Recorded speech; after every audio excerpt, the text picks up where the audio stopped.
ایک دفعہ کا ذکر ہے، ایک خوبصورت گاؤں ہوا کرتا تھا جہاں سب جانور امن سے رہتے تھے۔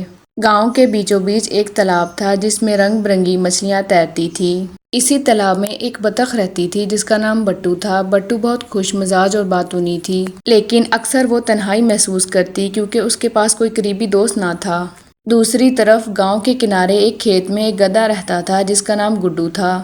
گڈو بہت محنتی اور سادہ دل جانور تھا۔ وہ سارا دن کھیتوں میں کام کرتا، بوجھ اٹھاتا، تھک ہار کر شام کو لوٹتا۔ لیکن پھر بھی لوگ گڈو کا مذاق اڑاتے کہ وہ سست ہے، وہ صرف بوجھ اٹھا سکتا ہے اور کچھ نہیں کر سکتا۔ ایک دن بٹو تالاب سے باہر آئی اور گاؤں کی سیر کو نکلی۔ رستے میں اس کی ملاقات گڈو سے ہوئی۔ بٹو نے سلام کیا، السلام علیکم، کیسے ہیں؟ گڈو نے حیرت سے جواب دیا، وعلیکم السلام، میں ٹھیک ہوں، آپ کون ہیں؟ میرا نام بٹو ہے، میں تالاب میں رہتی ہوں۔ یوں ان کی باتوں کا سلسلہ شروع ہوا۔ دونوں نے محسوس کیا کہ وہ کتنے تنہا تھے، ایک سچے دوست کی تلاش میں تھے۔ پہلی ملاقات کے بعد وہ روز ملنے لگے۔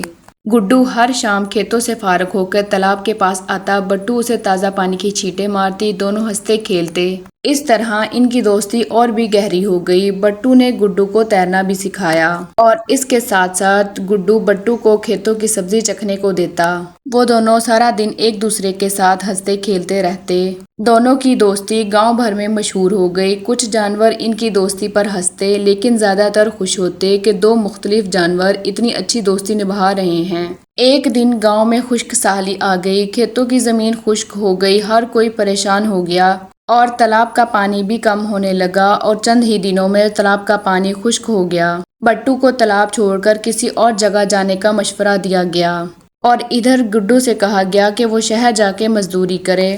بٹو پریشان تھی، کیا ہم الگ ہو جائیں گے؟ گڈو نے کہا، نہیں بٹو، ہم ایک ساتھ کوئی حل نکال لیں گے۔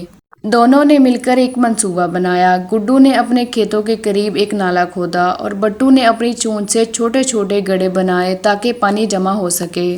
دونوں سارا دن محنت کرتے، گڈو نالا کھودتا اور بٹو اپنی چونچ سے پانی بھر کر لاتی اور جمع کرتی۔